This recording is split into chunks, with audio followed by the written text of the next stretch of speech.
Assalamualaikum everyone, this is me Noy Najmul Hussain from Najmul Dental and Cosmetic Clinic as skin specialist. और आज की ये video है उस ट्रीटमेंट के बारे में जो कि मुझे बहुत अच्छी लगती है और मेरी सबसे ज़्यादा फेवरेट ट्रीटमेंट है, यानी कि micro needling. Micro needling different तरीके की होती है और माइक्रो नीडलिंग के अंदर डिफरेंट प्रोसीजर्स भी इन्वॉल्व होते हैं जिसको हम मिलाकर एक प्रोसीजर करते हैं। तो आज जो हम माइक्रो नीडलिंग कर रहे हैं, जो कि मैं आपको इस वीडियो में दिखाने वाली हूँ, वो है मीज़ोथेरेपी के साथ माइक्रो नीडलिंग, जिसके लिए सबसे पहले तो हाइजीन इज़ वेरी इंपॉर्टेंट कि आपका क्लिनिक जो है वो जहाँ पे भी आप जा रहे हैं वो बिल्कुल क्लीन होना चाहिए। सेकंड, जो आपको सेशन दे रहा है उसके हाथों में ग्लव्स लाजमी होने चाहिए, जो कि क्लीन ग्लव्स हों, जो आपके सामने ही डब्बे में से निकाल के पहने हुए हों, क्योंकि इसके अंदर ब्लड की इन्वॉल्वमेंट भी होती है। सबसे पहले फेस क्लीन करने के बाद जब हम पेशेंट का बिल्कुल फेस क्लीन कर देते हैं, यानी कि उस पर मेकअप, डर्ट, पॉल्यूशन नहीं होना चाहिए, अच्छे तरीके से फेस क्लेंस करने के बाद लोकल एनेस्थीसिया, जो कि ट्रॉपिकल एनेस्थीसिया होता है, वो लगा के तकरीबन 20 मिनट के लिए पेशेंट को छोड़ दिया जाता है ताकि उसका जो फेस है वो नम हो जाए। उसके बाद एक नई सिरिंज निकाली जाती है पेशेंट के सामने ही, और उस सिरिंज की मदद से जो मीज़ो वाइल होता है, मीज़ो एक इंजेक्शन होता है जो डिफरेंट स्किन के लिए डिफरेंट होता है, डिफरेंट स्किन कंडीशंस के लिए डिफरेंट होता है, और डिफरेंट स्किन इश्यूज़ के लिए लाइक रिंकल्स के लिए अलग होता है, पिगमेंटेशन के लिए अलग होता है, मिलाज़मा के लिए अलग होता है, कलर वाइटनिंग के लिए अलग होता है, एक्नी के लिए अलग होता है। इसी तरह बहुत सारे वाइल्स आते हैं जिसको मीज़ोथेरेपी वाइल कहा जाता है। ये सीरम फॉर्म के अंदर आते हैं।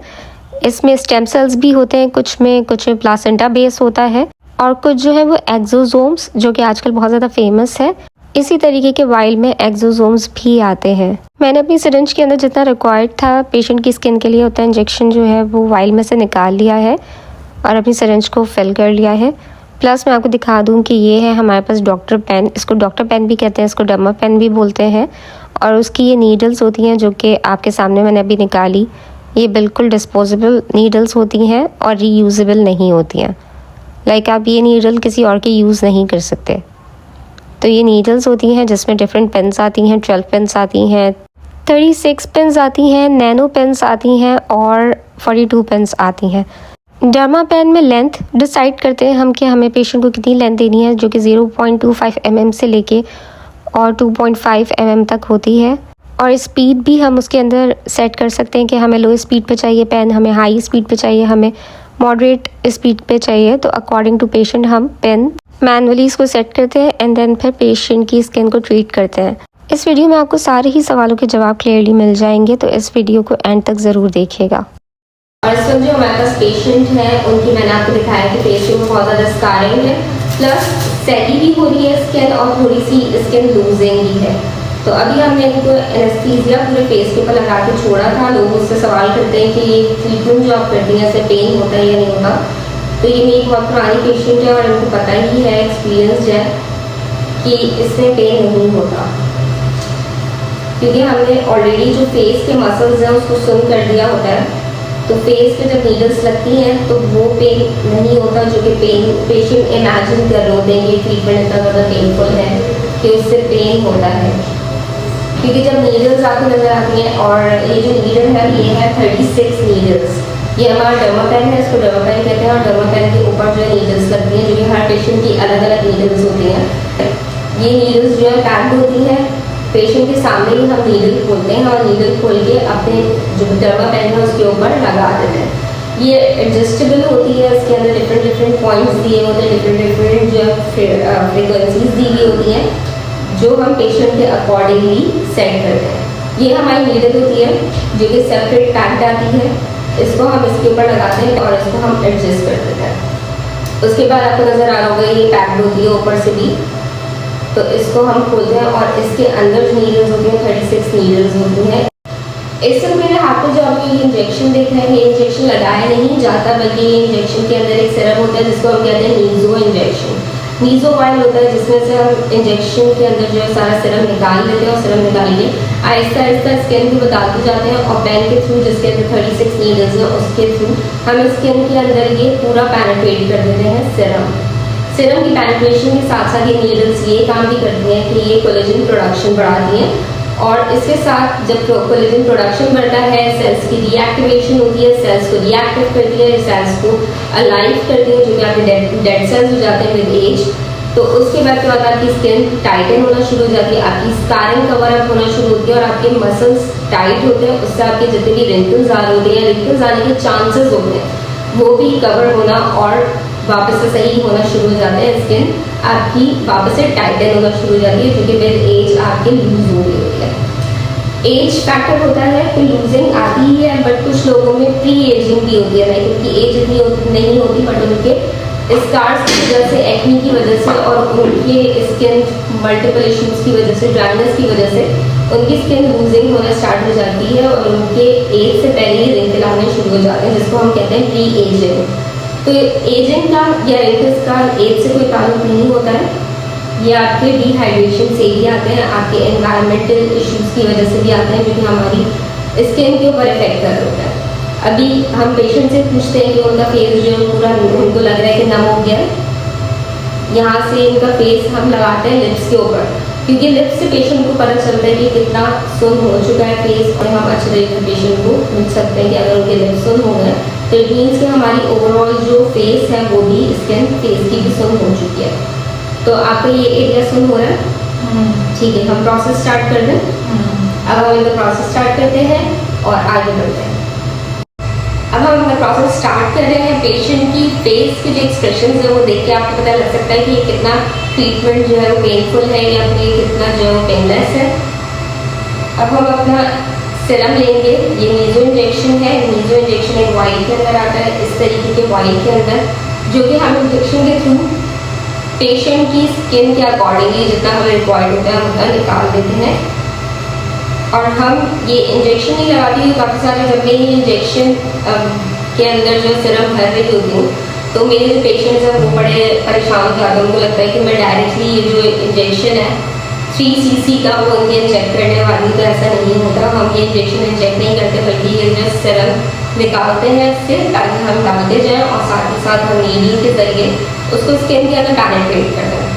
तो हम अपना प्रोसेस अब स्टार्ट करते हैं। इस नीडल के अंदर फ्रिक्वेंसीज दी हुई होती हैं डिफरेंट, और 36 नीडल्स की जो लेंथ होती है वो दी हुई होती है। तो अभी हम जो स्टार्ट करते हैं वो लेंथ हम रखते हैं 0.25, क्योंकि हमारी जो पेशेंट है बहुत दिनों के बाद हमारे पास आई है, लाइक मंथ्स एंड मंथ्स के बाद, तो हमने इनको स्लो नीडल से स्टार्ट करना है, कम लेंथ से स्टार्ट करके हमने इनको मैक्सिमम लेंथ के ऊपर लेके जाना है, जो इनके स्किन के अकॉर्डिंगली हमें लगेगा कि बेहतर है इस वक्त।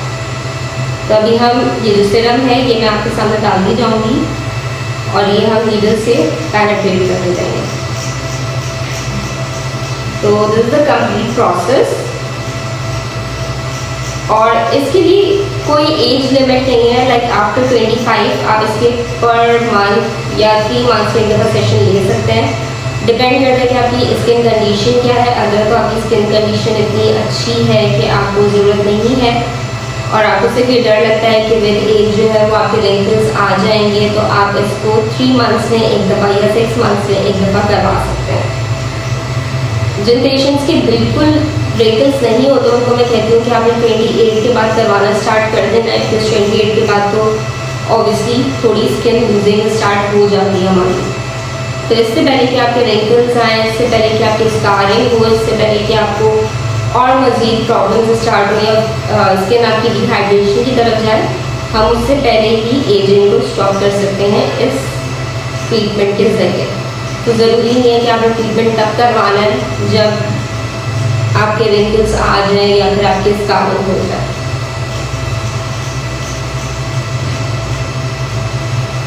पेशेंट्स का सवाल ये होता है कि क्या इससे रेडनेस होती है, तो जी ज़रूर होती है। इसका हीलिंग टाइम क्या होता है, तो इसका हीलिंग टाइम होता है एटलीस्ट 24 आवर्स। आपने हीट से और सनलाइट से अपनी स्किन को प्रोटेक्ट रखना होता है। आपने ज़्यादा हैवी लाइट के अंदर नहीं जाना होता है, स्किन रेडनेस हो सकती है और आपको बर्निंग भी हो सकती है, लाइक आप जाएंगे तो थोड़ी सी अनकम्फर्टेबल आपको फील होगा। तो आपने धूप से, गर्मी से, पोल्यूशन से, स्पेशली स्टोव से, हीट से अपने आप को प्रोटेक्ट करना है।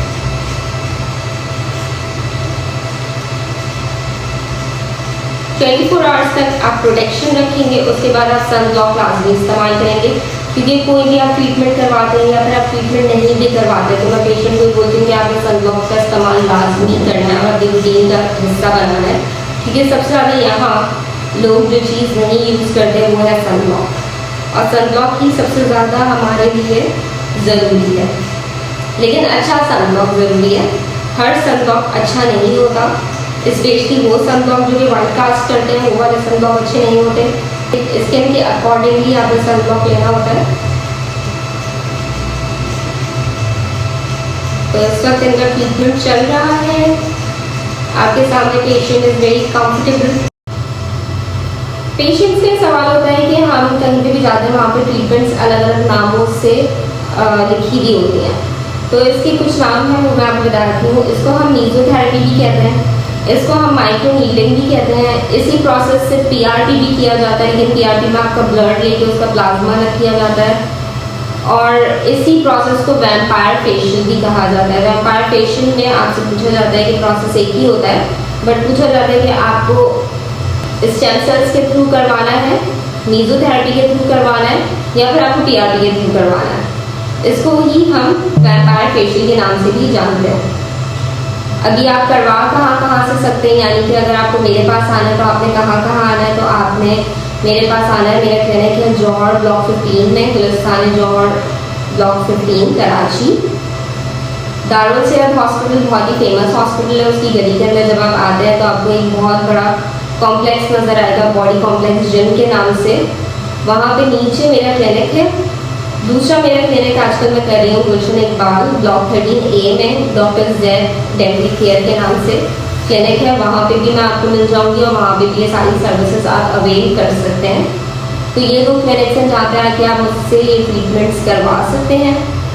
प्लस पेशेंट की अभी मैंने नीडल बढ़ाई है, बट आप देख सकते हैं कि पेशेंट को कोई भी तकलीफ नहीं हो रही है and she is very much relax.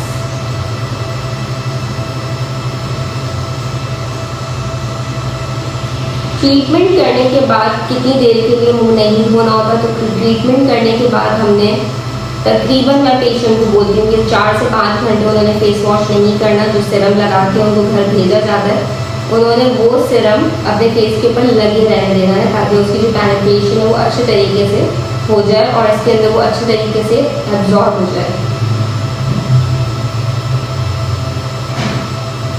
क्योंकि ये जो सीरम्स होते हैं ये मेडिकेटेड होते हैं और स्किन के लिए ये एक मेडिसिन होती है। तो जब हम मेडिसिन डालते हैं या सीरम डालते हैं जो कि मेडिकेटेड होता है, मीजोथेरेपी का होता है, या फिर हम पीआरपी करते हैं, तो उसको छोड़ना लाजमी होता है ताकि वो अपनी स्किन के अंदर अच्छे तरीके से पेनिट्रेट हो। जितनी भी ट्रीटमेंट्स की जाती हैं वो सब मेडिकेटेड होती हैं और स्किन के अकॉर्डिंगली होती हैं। अगर आपको मेरा अपॉइंटमेंट चाहिए है तो आपको मैं नंबर यहाँ बता देती हूँ, आप उस नंबर पर व्हाट्सएप करके मेरा अपॉइंटमेंट बुक करवा सकते हैं। 0312292031 पे मैसेज करके, व्हाट्सएप करके लोकेशन भी पूछ सकते हैं, डेज भी पूछ सकते हैं, टाइमिंग भी पूछ सकते हैं और आप अपना अपॉइंटमेंट भी बुक करवा सकते हैं। अभी हमारा जो प्रोसेस है पूरा कंप्लीट हो चुका है। फेस आपको नज़र आ रहा होगा कि बहुत ज़्यादा रेड हो रहा है, तो ब्लीडिंग की वजह से रेड होता है, लेकिन कोई भी पेन नहीं होता। ब्लड आपको देख के थोड़ा सा डर जरूर लग रहा होगा। प्रोसेस के बाद जो ब्लड निकलता है उसको थोड़ी देर के लिए, लाइक 20 मिनट्स के लिए, 10 मिनट्स के लिए पूरे फेस के ऊपर स्प्रेड करके छोड़ दिया जाता है और इसी को हम कहते हैं vampire facial mask. Vampire facial जो आप करवाने के लिए जाते हैं तो उसके अंदर यही होता है कि एंड में जितनी ब्लीडिंग होती है, नीडलिंग के जरिए जो ब्लीडिंग होती है वो ब्लड पूरा मास्क की तरह फेस के ऊपर लगा के और 20 मिनट्स के लिए उसको छोड़ देते हैं एंड देन फिर उसको वॉश करके एंड देन जो सीरम हमने डाला होता है फॉर लाइक नीडलिंग के प्रोसेस के अंदर जो हमने यहाँ से नीडलिंग के प्रोसेस के अंदर जो हमने इंजेक्शन यूज़ किया होता है जिसको हम मीजोथेरेपी कह रहे हैं, वो हम फेस वॉश करने के बाद पूरे फेस के ऊपर स्प्रेड करेंगे दोबारा और दोबारा स्प्रेड करके इसको फॉर 5 आवर्स तक के लिए छोड़ देंगे, लाइक 5 घंटे तक फेस वॉश नहीं करना होता।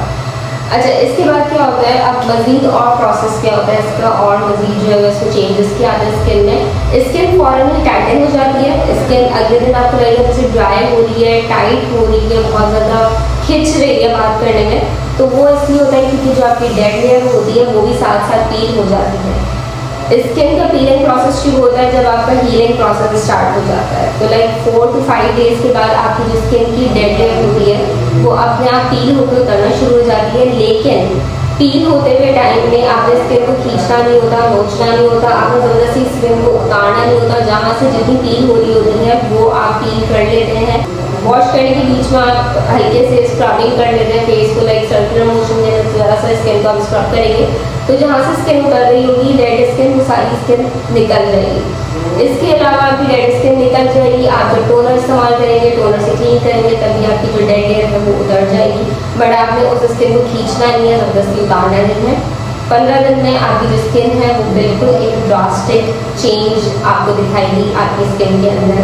और आपकी जो स्किन, जो पेशेंट की रिक्वायरमेंट होती है, हमें ग्लास स्किन चाहिए, तो वैसे ही ग्लास स्किन आपको मिल जाती है। बिकॉज इसके अंदर एक तो आपकी नीडलिंग हो रही है, लाइक माइक्रो नीडलिंग हो रही है, प्लस आपका मेसोथेरेपी भी हो रहा है, और साथ ही साथ आपका पीलिंग प्रोसेस भी हो रहा है, लाइक आपकी डेड हेयर भी उतर रही है। तो आपकी जो न्यू स्किन आती है उसके ऊपर जब आप दवाइयाँ लगाते हैं, जब आप क्रीम्स लगाते हैं, जब आप सिरम्स लगाते हैं, तो वो बहुत ही अमेजिंग आपको रिजल्ट्स देती है। अभी 20 मिनट्स के लिए मैं अपने पेशेंट को इसी तरीके से छोड़ दूँगी, उसके बाद मैं वॉश करवाऊँगी, और वॉश करने के बाद फिर मैं इसके ऊपर पूरा जो है सिरम दोबारा से स्प्रेड करके और फिर हम इसको 5 आवर्स के लिए छोड़ देंगे। एंड देन फिर अगर इन्होंने फेस वॉश करना है तो 5 आवर्स के बाद फेस वॉश कर सकते हैं। हमारा प्रोसेस डन हो चुका है और अब हम इनकी फेस को जो है क्लीन कर रहे हैं। क्लीन करने के बाद हम इनके फेस के ऊपर जो सिरम हमने ड्यूरिंग प्रोसेस इस्तेमाल किया था मेसोथेरेपी का, वही हम इनके फेस के ऊपर पूरा स्प्रेड करेंगे रैंडमली, और फिर उसको जो है वो थोड़ा सा मसाज करके स्किन के अंदर एब्जॉर्ब कर देंगे। एब्जॉर्ब करने के बाद इसको हम छोड़ देंगे 5 आवर्स के लिए। लाइक 5 आवर्स तक हमारे पेशेंट ने जो है फेस को अपने वॉश नहीं करना होगा। 15 डेज के बाद इस प्रोसेस का रिजल्ट सामने आता है, और 15 डेज के बाद स्किन बिल्कुल प्लास्टिक हो जाती है, अच्छी हो जाती है और ज़्यादा हेल्दी हो जाती है। ट्रीटमेंट कराने का 25 की एज के बाद कोई एज लिमिट नहीं है, आप किसी भी एज में आगे वाला ट्रीटमेंट करा सकते हैं। 25 के बाद बस अगर आप करवाना स्टार्ट कर दें तो आपके जो रिंकल्स होते हैं वो आते ही नहीं हैं। रिंकल का जो प्रोसेस होता है वो रुक जाता है और आप अपनी एज से कम नज़र आना शुरू हो जाते हैं। लाइक 5 इयर्स का डिफरेंस आपकी एज में आना स्टार्ट हो जाता है जब आप ये प्रोसेस करवाना स्टार्ट करते हैं। दूसरा, अभी रिसेंटली मुझे किसी पेशेंट ने बोला कि मैंने मेसोथेरेपी के पेशेंट देखे हैं और वो बिल्कुल चेंज हो जाते हैं, लाइक वो आर्टिफिशियल लगने लगते हैं। तो ऐसा बिल्कुल भी नहीं होता, ये एक नेचुरल प्रोसेस है जो कि नीडल्स के ज़रिए किया जाता है। इसमें कुछ भी अंदर इंजेक्ट नहीं किया जा रहा होता, तो इसमें जो आपका फेस होता है वही लगता है, बल्कि आपकी जो एज है वो आपकी ही लगती है, आपका फेस आपका ही होता है, आप कुछ और नहीं बन जाते। It's not filler, it's not Botox, और आप बस अपनी एज से 5 साल छोटे लगने लगते हैं क्योंकि आपकी जो रिंकल्स हैं वो रिवर्स बैक होना स्टार्ट हो जाते हैं। आपकी जो स्कारिंग होती है, जो कि एक्नी स्कार्स होते हैं, गड्ढे जिनको कहते हैं कि एक्नी हुई थी और उसके बाद गड्ढे हो गए, वो ख़त्म हो जाता है। अदरवाइज इसमें ऐसा कुछ भी हार्मफुल या फिर और ड्रास्टिक चेंज वाला कुछ नहीं होता, आपके फीचर्स आपके ही रहते हैं। और अभी मेरी पेशेंट है, उनकी पूरी हमने स्किन क्लीन कर दी है। ये हमारे पास सिरम है जो कि अब मैं इनके फेस के ऊपर डाल रही हूँ, और सिरम डालने के बाद हम इनकी स्किन को ऐसा ही छोड़ देंगे।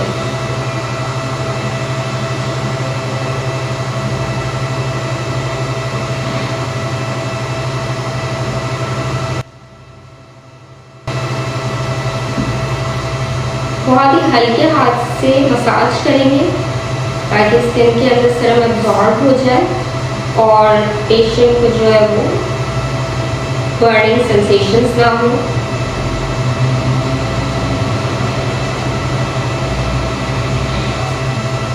तो यहाँ हमारा प्रोसेस कंप्लीट हो चुका है। ये हमारा कंप्लीट प्रोसेस था माइक्रो नीडलिंग का, जो कि आप करवा सकते हैं। अब माइक्रो नीडलिंग करवा कौन कौन से लोग सकते हैं? तो माइक्रो नीडलिंग वो लोग करवा सकते हैं जिनको एजिंग से बहुत ज़्यादा डर लगता है, जिनको रिंकल से बहुत ज़्यादा डर लगता है, यानी कि नॉर्मल जितने भी लोग हैं वो भी करवा सकते हैं। प्लस वो लोग करवा सकते हैं जिनकी कभी एक्नी हुई है और उनके स्किन के ऊपर गड्ढे आ गए हैं, स्कारिंग्स आ गई हैं, जिनके आपने देखा फेस के ऊपर बहुत बड़े बड़े गड्ढे होते हैं, वो भी करवा सकते हैं। प्लस वो लोग करवा सकते हैं जिनकी ऑलरेडी एजिंग आ चुकी है और उनको अपनी एज को, अपनी स्किन को रिवर्स करना है और अपनी स्किन को टाइटन करना है। तो ये हमारा कंप्लीट प्रोसेस है। Thank you so much for watching my video. ये हमारा आप जो है वो अपॉइंटमेंट ले सकते हैं। अपॉइंटमेंट के लिए आप लोग मैसेज कर सकते हैं व्हाट्सएप के ऊपर, और फर्दर इंक्वायरीज के लिए भी आप व्हाट्सएप पर मैसेज कर सकते हैं। व्हाट्सएप का नंबर है 0312292031। वहाँ पे आप मैसेज करके मेरे टाइमिंग्स, मेरे डेज और मैं कौन सी क्लिनिक पे कब अवेलेबल होती हूँ ये जानकारी आप ले सकते हैं। Thank you so much. अल्लाह हाफ़िज़। ट्रीटमेंट के बाद थोड़ी सी स्किन स्वेल हो जाती है, बिकॉज ऑब्वियसली हमने पेन से स्किन को इरिटेट किया होता है, तो वो थोड़ी सी स्वेल हो रही होती है। इस ट्रीटमेंट का डाउन टाइम है 24 आवर्स। 24 आवर्स से लेके 36 आवर्स के बीच में आपकी स्किन बिल्कुल नॉर्मलाइज हो जाती है, और 5 to 6 डेज़ में पीलिंग प्रोसेस ख़त्म होके 15 डेज़ में आपकी स्किन बिल्कुल ग्लास स्किन हो जाती है। अस्सलाम वालेकुम, मैं डॉक्टर सना हूँ। जैसे आप जानते हैं कि मैं काफ़ी टाइम से अपना मेसोथेरेपी का सेशंस लेती चली आ रही हूँ। यूजुअली क्या होता था कि पहले मेरे बहुत ज़्यादा फेस पे स्कार्स थे और मेरी बहुत डीप पिगमेंटेशन थी, डार्कनिंग थी मेरे फेस के ऊपर, और मैं मिसगाइड हुई। मैं सैलून्स गई, वहाँ से जाकर मैंने फेशियल्स लिए। जब वो फेशियल्स उन्होंने किए, उन्होंने उसमें ब्लीच प्रोडक्ट यूज़ करे, और उससे मेरी पिगमेंटेशन कम होने की जगह और ज़्यादा मेरी पिगमेंटेशन स्किन पर बढ़ गई, और फिर स्कार्स भी मेरे और ख़राब होना शुरू हो गए। फिर मैंने जब मेसोथेरेपी स्टार्ट करी तो मैंने कंटिन्यूसली काफ़ी सारे सेशंस लिए मेसोथेरेपी की। उससे मेरी स्किन जो है वो 80% रिपेयर हुई। मेरी स्किन बहुत डैमेज थी, तो उस पर बहुत ज़्यादा सेशंस की ज़रूरत थी। अब ये इस दफ़ा जो मैंने ट्रीटमेंट लिया तकरीबन 1 साल बाद रिपीट किया है। अब मैं इंशाल्लाह ये दोबारा से अपने सेशन से स्टार्ट करूँगी। तो इसका बेसिकली फ़ायदा ये होता है कि जब भी मैंने कराया है ना, तो आफ्टर द सेशन मेरी स्किन बिल्कुल ग्लास स्किन हो जाती है। स्किन रिपेयर भी हो रही होती है, ग्लोइंग भी हो जाती है, पिगमेंटेशन भी मेरी ख़त्म होती है, और जो मेरे डीप स्कार्स हैं जो कि नज़र आ रहे होते हैं फाउंडेशन या मेकअप अगर मैं करती हूँ, तो वो बहुत हद तक मेरे कम हो जाते हैं। मैं बहुत सेटिस्फाइड हूँ इस ट्रीटमेंट से। थोड़ा पेनफुल है, but you know beauty is a pain, तो आपको खूबसूरत दिखने के लिए थोड़ा सा दर्द बर्दाश्त करना पड़ता है, but it's really good, it's really worth it. और मुझे लगता है सैलून्स में पैसे ज़ाया करने से ज़्यादा बेहतर है कि आप जो है एस्थेटिक ट्रीटमेंट्स करा लें। Thank you doctor Sana. Thank you.